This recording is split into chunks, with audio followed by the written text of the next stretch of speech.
మీకు థైరాయిడ్ ఉందా? ప్రెగ్నెన్సీ రాదు అని ఎవరైనా మిమ్మల్ని భయపెడుతున్నారా? అయితే ఈ వీడియో పూర్తిగా చూడండి. మీకే క్లారిటీగా అర్థమవుతుంది.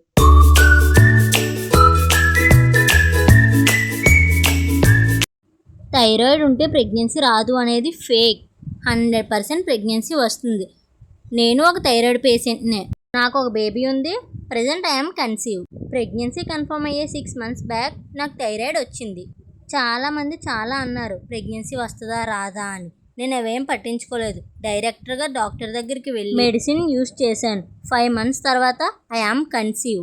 అలాగే మీరు కూడా థైరాయిడ్ ఉంటే ప్రెగ్నెన్సీ రాదు అనేది అపోహ. థైరాయిడ్ ఉన్నా సరే ప్రెగ్నెన్సీ రావడం చాలా ఈజీ. హైపోథైరాయిడ్ తగ్గించడానికి డాక్టర్స్ మనకి చిన్న ట్యాబ్లెట్స్ ఇస్తారు. అవేంటంటే థైరాక్సిన్ అనే ట్యాబ్లెట్స్ ఇస్తారు మనకి. ఈ ట్యాబ్లెట్స్ మార్నింగ్ పరగడుపున వేసుకోవాలి. డాక్టర్స్ మనకి అడ్వైస్ చేస్తారు.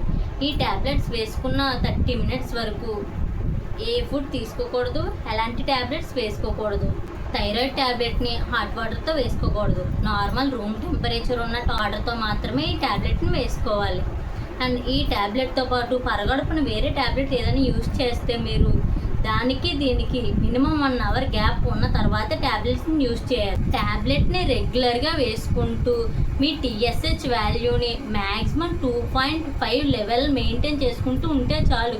మీకు 100% ప్రెగ్నెన్సీ వస్తుంది. ఇది కన్ఫామ్. మెయిన్గా ఒకటే, థైరాయిడ్ గురించి మీకు మీరుగా ఏ డెసిషన్ తీసుకోకూడదు. డాక్టర్ని కన్సల్ట్ అయిన తర్వాతే ఏ డెసిషన్ అయినా తీసుకోవాలి. వాళ్ళు వీళ్ళు చెప్పారని ట్యాబ్లెట్స్ ఆపేయడం, మీకు మీరుగా డోసెస్ పెంచేసుకోవడం, ఇలాంటి పిచ్చి పనులు అస్సలు చేయకండి. థైరాయిడ్ గురించి వాళ్ళు వీళ్ళు చెప్పిన మాటలు ఎప్పుడు నమ్మకండి. మీ డాక్టర్ మీకు ఏది చెప్తే అదే ఫాలో అవ్వండి. కన్ఫామ్గా ప్రెగ్నెన్సీ వస్తుంది. ఛానల్ని సబ్స్క్రైబ్ చేసుకోండి.